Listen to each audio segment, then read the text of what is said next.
Still K. Brereton, this is the Shiloh Institute and the Real Spiel. Can we say that we are here? To all of the Cyclopses that are to the Africans in the diaspora and abroad, the Africans in Israel, and to all those that watch this channel, can we say that the reign of the black quarterback is here? Can we say that? I, like most of the world, was watching the Super Bowl last night. First of all, I got to get this off my chest right from the very beginning. Don't ever form your mouth to say that Usher's performance was better than Rihanna's last year. Just don't even form your lips to say it, okay? Leave my Riri alone. That was the best Super Bowl performance ever. Usher didn't come close. While you're groping some next man's wife, no. You're not in the ballpark, okay? The roller skating thing was fine. The roller skating between the next man's legs, questionable. That shirt, suspect, questionable. All right, but you're the MVP of that, buddy. You are the MVP of touchy hands. On somebody, I think he released a tweet and said, "You guys are watching the wrong thing. Did you not see Giants out there in that amazing dress that filled up the stadium?" You know what, Swiss Beats. You know what? You're not gonna get away with that, buddy. That couldn't have felt good to you. I'm sorry. That couldn't have felt good to you. But like everybody else, hey, what's going on from the UK? Double A vibes. What's happening? What's happening? Listen. Well, we had, and I apologize for using this word to our UK fans. We had American football Super Bowl last night. I know you guys. I don't know what you want to call it. They stole your name, right? But again, I just want to just hammer down that Rihanna's last year, her choreography. I had a big argument in my house. My two little daughters were lying. They're lying. They're like, "Dad, Usher was actually singing, and what are you talking about? Even though the choreography was better, the fact that he brought on other people, he brought on her and Ludacris and Alicia Keys and Jermaine Dupri, it was better." I'm like, no, it wasn't. Okay, so we had that argument last night. I'm not going to have it again with y'all because I'm right. Okay, leave Rihanna alone, period. And then I had to make them, during the halftime, watch Rihanna's entire thing again and just be like, what are you talking about? Okay, anyway, that was a subtopic. Okay, that was a subtopic. But the fact that this young, and I guess I don't know if everybody knows. So Patrick Mahomes is the quarterback of the Chiefs. Okay, it's the winning team last night were the Chiefs.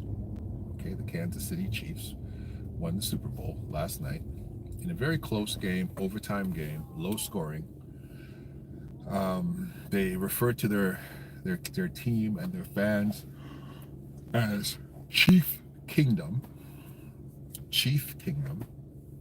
and they have quite a following, including my two young daughters. And they, because Taylor Swift is dating one of the young men on the team, and they seem to have the star appeal, apparently, but no greater star on that team is Patrick Mahomes. Patrick Mahomes is a quarterback of quarterbacks. He's probably the best back on the team, meaning including your running back or your fullback. If you really need to make something happen, he's going to run that ball himself. His accuracy, his ability to be cool under pressure, his winning potential when it comes down to it, the clutch, and his come from behind ability to lead his team to victory from the very jaws of defeat, put him in a class really all by himself. He's got 3 touchdowns. He's got 3 Super Bowl championships, and I believe 3 MVPs now. And since 2020. So I think he won in 2020. They won last year, and they won this year. So they back-to-back repeated. And this young man is black. Okay, he's a black man. Like he's a very light skinned. He's born of a brother. The brother looks just like me. His daddy is my complexion. His mother is Caucasian. But that boy's nappy head and how he carries himself and whatnot. That's a brother, right? And for some of y'all who are, looking, he's married and he's happily married. I believe he has 2 children. So y'all could look elsewhere. All the groupies can look elsewhere. But we're talking about the fact that as a black quarterback, he is squarely in the control seat of being referred to and thought of as maybe one of the best quarterbacks ever. And so it brings up some thoughts in my mind. It's not like this era is the only era of the black quarterback. That's not true. The black quarterback has made his upsurgence in the last 30 years. We have established firmly that a black quarterback is a viable thing in that NFL. And I mean, if anything comes closer to being a plantation institution, an organization, it's the NFL. Definitely the NFL. Okay. For those who just want to understand just the logistics of money and whatnot, the NBA is still the highest paid professional sports league. The NFL is second to the NBA. I believe the median salary in the NBA is $4 million. That means the guys you've never heard of, guys sitting on the bench who you don't even know their name, those dudes are making at least $4 million. There is an NBA minimum, but they were talking about the median, and that is like the average salary.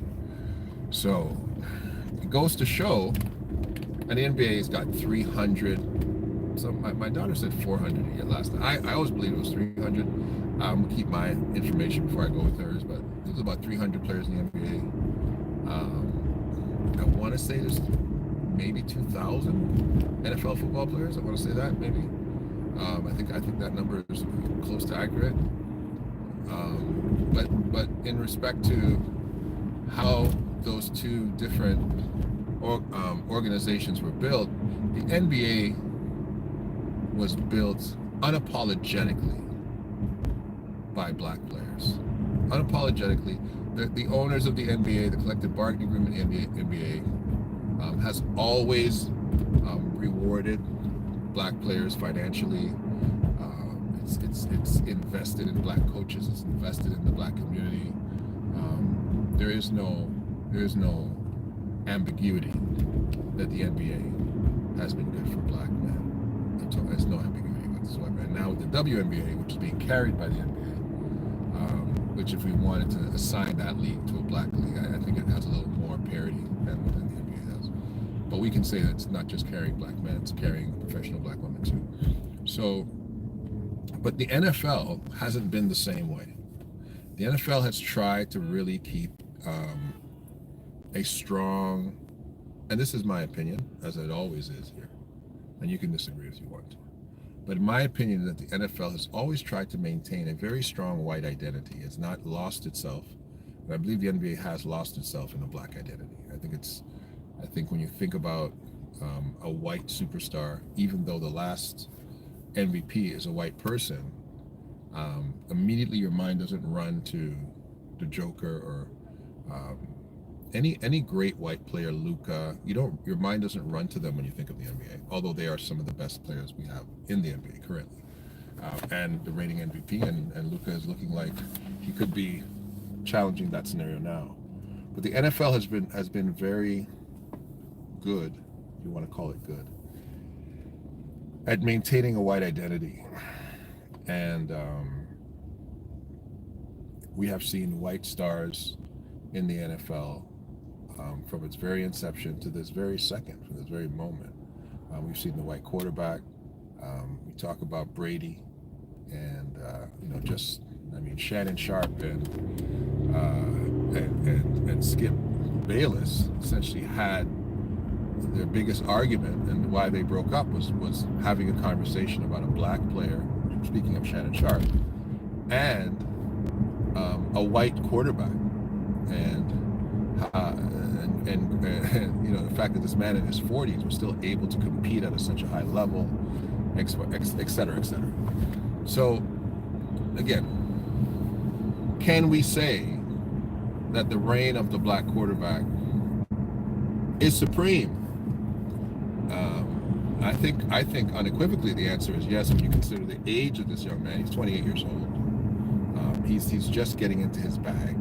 No real injuries or anything to speak of. He's got a great offensive system around him. He's got stars around him. One of the better players on the team is a white guy, too. Taylor Swift's boyfriend. I'll just refer to him as Taylor Swift's boyfriend. They're saying that he invented the fade. The Kelsey fade. Oh, craziness. When I heard that, this is a footnote for those who haven't heard that. This white gentleman, good football player, his last name is Kelsey. He apparently gets a nice tight fade. And so he's gotten so popular that when white men go and they want a similar haircut to his, they call it the Kelsey fade. And so, of course, as American white media does, they said, did Kelsey create the fade?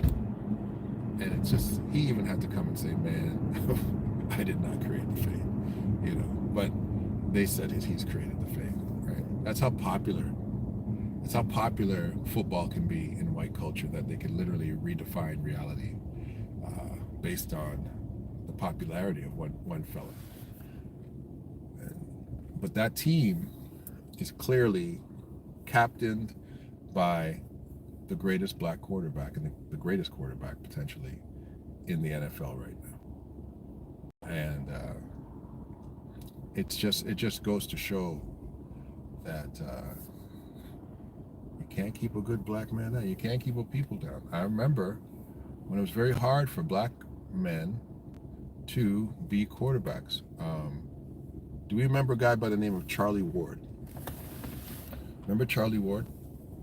Charlie Ward was the Heisman, I believe he won the Heisman in college. He was a Heisman Trophy winner, quarterback, black guy. And Charlie Ward would have been probably the #1 pick. Who knows? But Charlie Ward decided he wanted to go to the NBA. Now, personally, I don't know the correlating details of that decision.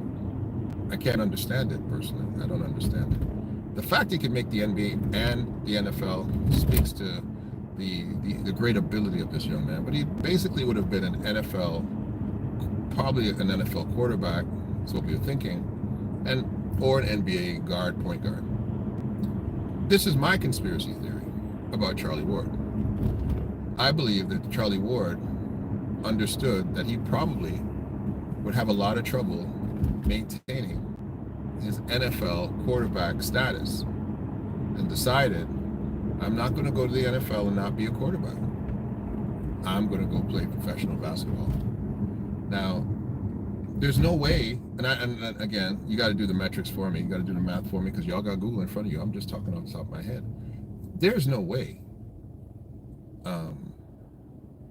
Charlie Ward could have thought that getting drafted lower in the NBA could have garnered him the same money in the NFL. Now, granted, guaranteed contracts in the NBA, more so in the NFL, and potentially a longer career without getting hurt. All these kind of things come into the scheme. But geez, this guy's a Heisman Trophy winning football player. He's not going to be afraid of getting damaged.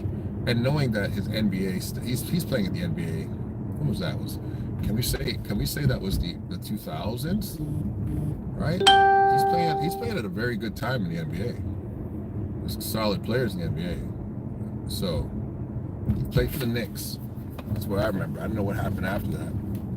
But I have no idea why Charlie Ward didn't play football. But as a quarterback, a black quarterback, he literally went and played another sport. There's no way in hell a white quarterback who's a Heisman Trophy winner. I don't care how good he was in another sport. There's no way it would have been financially conducive for him to all go and play basketball. Absolutely not. They would have turned him into the great white hope so fast. It would have made no sense for him to do what Charlie Ward did. But for Charlie Ward, it made sense. That's my only argument there. It would have made no sense. There is no way the hero worship of the white quarterback in America, Heisman Trophy winning quarterback, how hard is it for a black man to win the Heisman? To go and then play a different sport, it wouldn't have made any sense. His marketing alone would have been crazy. Would have been crazy, right? And then speaking of marketing, I bet you, I put some money on it. I would put some money. I put a solid Jamaican dollar on it. That Mahomes' marketing ain't nowhere near some of the other individuals in his class historically. I bet you. I don't know. I put some money on it. I mean, you got to compare, apples to apples here. But the marketing of Mahomes, the marketing monies that he must be getting, which he should garner incredible money. I mean, he's a well-known superstar MVP quarterback. Come on. What? Is he garnering those type of marketing dollars? And he's got a good personality. He speaks well. He's articulate. Good-looking fella, little light-skinned guy with a little fluffy little hair. He's got the little fluffy light-skinned black kid here. Kind of hair that you don't know if you're going to braid or if you're going to give the boy a luster silk press kit and say, man, you got that boy here nappier than African. Okay. He got that black hair, boy. You see it. It's right there looking at him, growing out of his chin. He got a kind of a white face with black hair. Right? Every mixed person in the world recognizes mixed people. Mixed people recognize each other. Oh, he's mixed for sure. He's mixed. He's absolutely mixed. Us dark-skinned people don't know. We don't know. But mixed people, oh no, he's mixed. Right away, they see each other. Right away. You go, oh yeah, he's mixed. And you can see he's mixed. He's a mixed kid. And I saw a picture that night. I saw a picture of his mom and dad. He's definitely mixed. Mom is white, white blonde lady. The dad is a brother. Looks just like me, dark. Brother, full brother. So, but why doesn't he get the marketing money? I think that his counterparts definitely would have gotten. This guy should be all over the place. He should be all over the place. But, the other fella though, they name him Fades after him.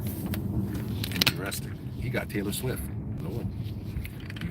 Shout out to Ice Spice we saw last night. I love Ice Spice. I don't know. God have to forgive me, but I like Ice Spice. I don't know. When she says "gra," I don't know. Something about her music. I love Ice Spice. There's 32 teams, 6 of them black. Yeah, there's 32 teams and 6 of them are black. Yeah, the roller skating between the man's legs was kind of funny. So yeah, 32 teams, 6 of them are black. What percentage is that? 10%. It's about 20%, right? Just about 20%. Just under 20% of them are black. And the question is, how many more black quarterbacks could really be in the NFL? Like if the NFL was just allowing it, you know what I'm saying? The black quarterback for me is like the concept, and I think it's still like this a little bit. It's like the concept of the black pilot. How they said in the Second World War that black people can't fly planes, they're not intelligent enough, they don't have the eyesight, whatever else they said, right? I know we know those red tails. We know those red tails prove them wrong. And maybe that Patrick Mahomes was able to continue in that direction because he was such a light-skinned guy, right? And nobody tried to let him play some other position. So, oh, you make a great wide receiver, or that's what they do. They say, oh, you'd make a better back than a quarterback. Why don't we try to run you as a back? That's what they do. Because you're athletic. The black quarterbacks, they're very, very athletic. We have so many of them to talk about. Vic and they that you could just keep going down the line, and they're very athletic, right? My favorite black quarterback actually was Warren Moon. I like Warren Moon. I liked how, and he wasn't the fastest. He wasn't Randall or some of the other guys. He wasn't he wasn't the super athletic as them, but I just loved his capacity, his game, like and the way he had to come to Canada. He played in the Canadian Football League, and then he went back to America, and so he was always a fan favorite for me as a quarterback growing up. And I was never a big football fan. I was a big football fan earlier because there was just so much more. I don't know. There was just so much more iconic players when I grew up. Like growing up in the 70s and the 80s, there was football was really iconic back then. So was basketball, but football was really, really iconic for me back then. There's very few guys now that I like. I like Marshawn Lynch. I like guys like that. Guys who just defy and say, "Yeah, I'm only here because I won't get fined. I'm only here because I won't. I'm only here because I won't get fined. I'm only here because I'm only here because I won't get fined." I like guys like that. So there wasn't a lot of men that I looked up to later after that 80s, 90s. There wasn't a lot of guys like that I'm like, yeah, these are real men. These are real role models. I think that's what happened for me with football. The role model thing fell off, where I think basketball tried to maintain the black male role model, except for Charles Barkley, but they did their very best to tell these guys it's very important to not just be a great basketball player, but to be a great citizen and to be a social leader. I think the NBA did an excellent job of doing that, where the NFL did not do that, and they especially didn't do it for black players, right? So, yeah, the plantation system of the NFL makes Patrick Mahomes that much more valuable, that much more rare, that much more of a special interest story. And yes, again, repeating, maybe because he was so light-skinned and he was so able to pass as white, it's to some people why he may have had an easier route to allowing his great talent to be exposed as a quarterback. How many black quarterbacks could be? The league probably would only have black quarterbacks, maybe, if you let the black quarterback develop from the infancy to later on. So that might be a real thing. Let me see what they're saying here. Michael Vick, that was one of my guys. Michael Vick was dope too. And let me talk about the Michael Vick thing. I never understood the Michael Vick thing. I never understood why a black man's life is less valuable than a dog. I never understood that. I never understood why a guy had to lose his life, his career, put him in prison over dogs. I never understood that. I thought, to me, that's a fine. That's a fine. And I think that if he was a white, iconic guy, no chance he's going to jail for that. He's not serving any time at all. And they had to make I think they made an example of Michael Vick. I don't think the NFL stood behind him, and I think they could have. I think the NFL could have poured, of course, they could have poured as much resources as possible to make sure Michael Vick never sat in a prison cell for even one day. The NFL is one of the most powerful organizations in the world. Now, granted, the NBA pays more, but I believe if you do your research, the NFL is a wealthier organization than the NBA. I believe that to be true. You guys can fact check that.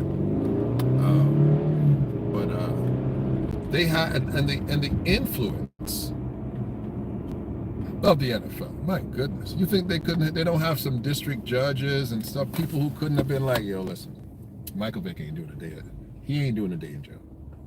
But they didn't do that for him. And I don't understand how a bunch of dogs were as valuable as this man's life. And they made it out that Michael Vick was out here raping people. Michael Vick is out here running a child pornography ring. That Michael Vick is some kind of mass murderer. Michael Vick was training fighting dogs. Period. He was training dogs to fight. Oh, the dogs were being tortured. Okay, that's clearly was true. But you're gonna dismantle this guy's whole life over some dogs? Yeah, and that goes to show you, man. Brother ain't worth more than a dog. Black man ain't worth more than a dog. And yeah, Michael Vick is a terrible story, and I hope one day the truth of that story, the entirety of the story, the injustice of that story, and the brutality of the story for those dog lovers, I want that whole story to come out for people to really look at that and say, wow, this is what they're doing, eh? They're still doing this stuff. Because that Michael Vick thing for me never made any sense whatsoever. The level of apologies this man had to do over some dogs didn't make no sense to me. Anyway, but last night was interesting, man. Last night was interesting. I mean, it was a big show that, I mean, all the anticipation. I always call the Super Bowl, whoever's performing, I call it the Usher Bowl. Last year I called it the Rihanna Bowl. So the Usher Bowl was okay. You know, the Usher Bowl was okay. I mean, it was watchable. I liked the story of the 69er, of the 49er, 69er. Oh boy, it's a Freudian slip of the other quarterback. You know, Mr. Irrelevant, and I just watched the story of the American Underdog with Kurt Warner, and you know, looking at that story and thinking to myself, this guy's wearing number 13, and that would be a nice story. He did start his game on point, but at the end of the day, can't keep a good black man down, man. That brother said, nah, you left time on the clock, baby. You left me with time to work, and he went to work. And I'm not much of a Chiefs fan, to be honest with you. I'm not a big football fan because you know, I don't have a real identification with the sport personally. I played football, but it's hard for me to identify with the sport. Like I said, I'm either identifying with things where we have our Canadian kids or kids I grew up with, or you know, over here, and they're playing in the sport. Like the NBA for me right now, we've never had more Canadian black kids playing in the NBA. So these grassroots kids that we are training, many of us, there's a lot of guys now who have gone back and are investing their time in making sure these young guys get to the NBA. I'm very invested in that. So I don't really have the same level of investment with the NFL because I don't see the black community in Toronto where I am, you know, getting up into the NFL. So I had one kid that I was managing. His name was Brandon Bridge, and we're hoping he was going to get drafted. He didn't get drafted. And after that, I was kind of done with the NFL. That wasn't very long ago. It was like 2014 or something. So what I'm trying to tell you is that maybe Patrick Mahomes will really open the door for the black quarterback that's just playing in the HBCUs, but for the black quarterback to really establish themselves as being the go-to people for that position. And I know, I just know how this thing is, man. Like, I just know how this thing is. Like, that's the one job that they just wanted to keep out of our hands. And it's like, nah, they can play so many other, they can be a running back, they can be a fullback, they can be a tight end, a wide receiver. We're going to keep that position for us. And I can just see that conversation happening. We're going to keep that position for us. And we're going to train it from the grassroots up. We're going to make sure that they're not qualified. They're not able to run complicated offenses. Because remember, that's the whole thing, right? Oh, the offenses are too complicated for the black quarterback. They don't understand all the nuances of the game. They're just athletes. They're not thinkers, and all that crap that comes down the line that's been systemic in North American white supremacy from the very, very beginning, since the Plymouth Rock landed on Africans from the west coast of Africa, and that behavior has kept going all the way through. I was watching the other day too. I forget the movie name at this time, but it was Snoop Dogg in a movie where Snoop Dogg is he's an NFL player, but he's this horrible human being. He's a terrible, terrible human being. And this is the movie, right? And he's retired now, and apparently he does something dumb, and he's before a judge, and the judge gives him this incredible amount of community hours where he's got to basically pick up poop in his own neighborhood, right? And he's this big time NFL wide receiver. And so he gets out, starts his job, and he sees a bunch of kids playing football, and the kids start heckling him. Look at you out here picking up poop and whatnot. And, you know, he cusses the kids out. And the whole movie is Snoop Dogg and these little children, little kids are swearing back and forth. And the movie basically comes to the point where Snoop Dogg starts coaching these kids, and, you know, they make a run for the championship, turn the team around. But then he gets an offer to get back into broadcasting, which he wanted to do from the very beginning. And it's a good story. I like the story. I just don't like how they have so many little kids cussing, like big dirty cuss word, like nasty cuss word. I don't know how Snoop allowed that. But the whole thing was about the Pop Warner football, and how, you know, now they have all these little urban black kids are coming up, learning to play football, having football being part of their maturity and how they grow to be a manhood. And let me tell you something about football for the mothers and even the people who don't know football. Football is one of the greatest sports for young kids. And let me explain why, right? A lot of you think, oh, you're going to get hurt and whatnot. Listen, and you guys might not agree. Football is more dangerous than basketball for me. Football, you got your ankles taped. You got your ankles taped over your shoes. You got your knee pads. You got your thigh pads. You got your hip pads. You got your shoulder pads. You got your helmet.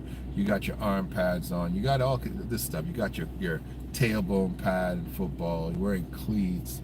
Come on. Basketball, you got none of that. You got mouth guard. You don't got none of that in basketball.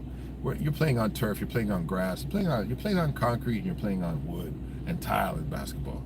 Okay, football for a little kid is a very safe sport. Very safe sport. Okay, and this is what makes football great for young kids. Every single body and every single athletic type can play football. If you're a fat kid and you can't run, guess what? You're going to be a center. You're going to be on the offensive line, right? If you're an athletic kid and you can't catch, you're going to play defense. If you're a fast, skinny kid, you're going to be a wide receiver. If you're a thick, fast kid, you're going to be a fullback or a running back. If you're a kid that can throw the football a million miles, you're going to be a quarterback. Every single body type. And Snoop had a girl on his team that was the best hitter. Nobody knew she was a girl until her helmet fell off. But every single body type can play football. And therefore, it demonstrates to young men, even young girls in the case, it demonstrates that you can be part of a winning culture, no matter what you look like, no matter what your athleticism is, no matter how tall, how short you are, you can be a winner too. You can put your head down and you can be a winner too. You can be part of a team, and that the world is bigger than your individualism, that your collective ability to play as a unit can make you great together. Football teaches that. More so than basketball. And that's the first time I'll ever say anything in respect to basketball, because you know that's the holy grail to me of sports. But football will teach your young 8, 9, 10-year-old the capacity to work within a team. It'll run some of that ADHD nonsense out of them, the stuff that they say our kids got ADHD, but little boys are just little boys. It'll make them into orderly men. Right? If you don't put them in the army, put them in football. Put them in football. The only thing that comes close to teaching that level of discipline probably would be some type of martial art. A little bit too much worship to past masters and these kind of weird things and Eastern kind of stuff. No disrespect to the martial arts, because I'm a martial artist from very young. That's a part of the martial arts I could have done without. I didn't need to be revering dead masters and all these kind of things that they do, which is very, very Eastern. But football teaches you how to be tough, how to deal with different elements of weather. You know, you got to play in the mud, you got to play in the cold, you got to play in the rain, you got to play in the sun. You know, it teaches you that, you know what, you got hit, get up. Just because you got hit don't mean you got to stay down. You know, so all these great things about football teach you to admire other athletes too, because, you know, I had this kid, his name was Calvin. I was playing 12 years old. I remember at 12 years old, I was 6'2". They're like, no, we need to see his birth certificate.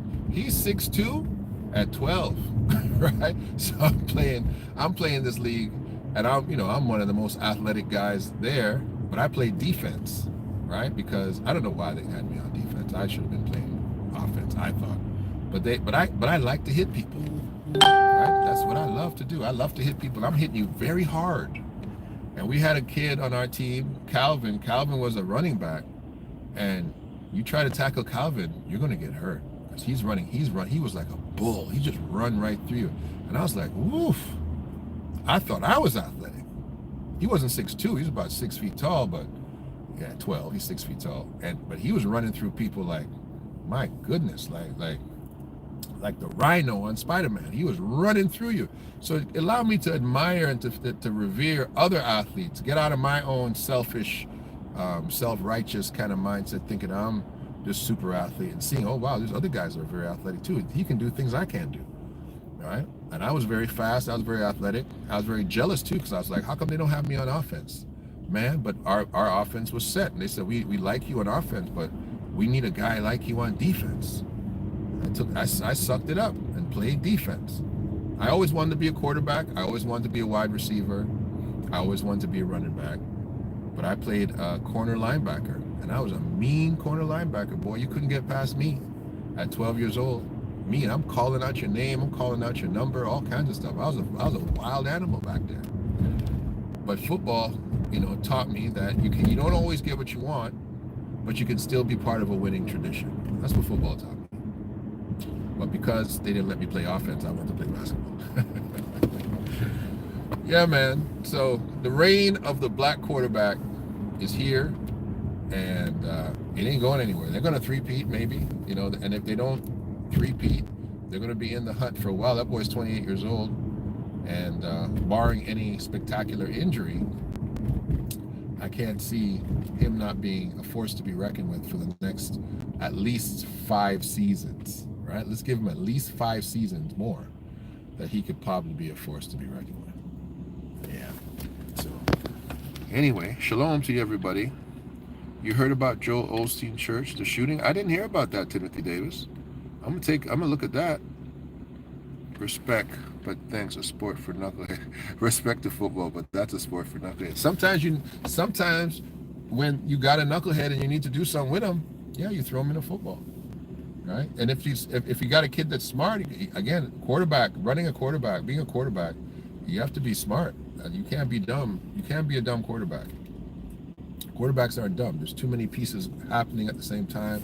And if you got the guys who are listening to the coaches and the helmet and changing the play on the go, you can't be a dumb quarterback. So if you're smart, yeah, you can put you in as a quarterback if you can throw the ball. If you got a rifle for a right arm or left arm, that can be too. But yeah, if you're a knucklehead, I had one of my sons was a knucklehead, mean little kid. He was a mean little kid, 10 years old. I had him in football, and I had him on defense, and I learned for myself. I was like, I was a mean kid like him too. I'm gonna put him in football, put him on defense. And his mother was like, oh, nobody's gonna get hurt. I'm like, that little boy's not gonna get hurt. His brother might. His brother's not tough like him, but him, he ain't gonna get hurt. He never got hurt, and he loved football. He loved it, soaked it up, calmed him down. So he was a knucklehead.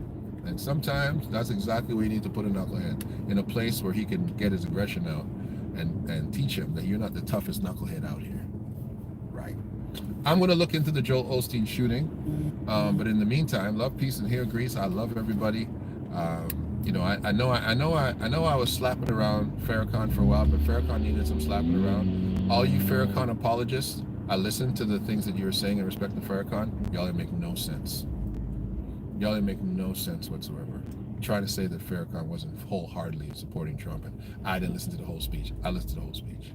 Okay, you guys just have to admit sometimes that the people that we think have our back 100%, you have to understand they have a vested interest in themselves sometimes, right? But the spiel does it. Y'all ain't paying me, and that's why I'm not afraid of you ninjas. And I'll tell it like it is. God bless you. Have an amazing rest of your week. You're gonna hear from me again this week. and I hope everybody is well. Like I said, Riri got the best Super Bowl performance of all time. Usher, stop feeling up man's wife. Swiss Beats, get a backbone, brother. You can't have your wife out there like that, man. You can't have your wife out there. Alicia Keys, I ain't got nothing to say. Bye.